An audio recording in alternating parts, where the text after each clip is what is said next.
Oliver Glasner is now, of course, the front runner to take over Manchester United if Ruben Amorim gets sacked after the game tomorrow.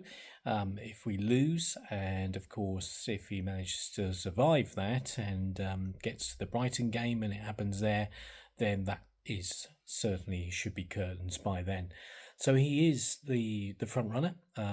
Comes with obviously Premier League experience, which is great. I think you need that. It's the same on the team needing Premier League proven players, and it's exactly the same for the coaching. Really, when you think of managers that have come in overseas, yes, some have done pretty well. They have, but more often than not, it's always really the ones that know the league that will sustain it for longer term. So I think if you go down the interim route, yeah, that is a possibility. Obviously, it's cheaper, and away from that, of course, if we don't go for Glasner, which is going to cost us some money, although not a huge amount because he's out of contract next season. The same with Areola as well, as I'm reading.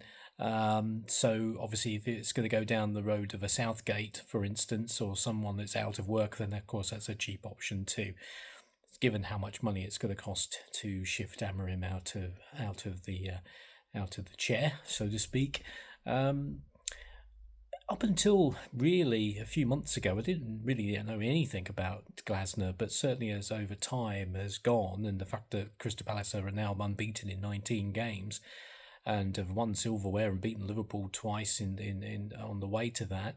They're just a good side, aren't they? They're well drilled, well organised, good on the eye, can play football, score goals, frustrate teams, and that bodes well. And the thing is with that is that it's quite obvious as well that yes, Glasner does play a similar type of style off the bat as Amorim, but he will adapt.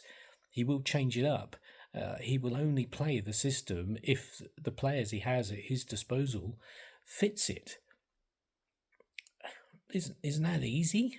Well, I think it is. But anyway, so what do you guys think? Do you think Glasner is going to be a perfect fit? Do you think that will happen, or are we going down the Southgate route? Not sure how I feel about that one. But anyway, if you can leave your comments down below, let me know who you would go for. Be interesting to read those comments later. If you can like and share the video and subscribe, I'll catch you later. Have a great day, everyone.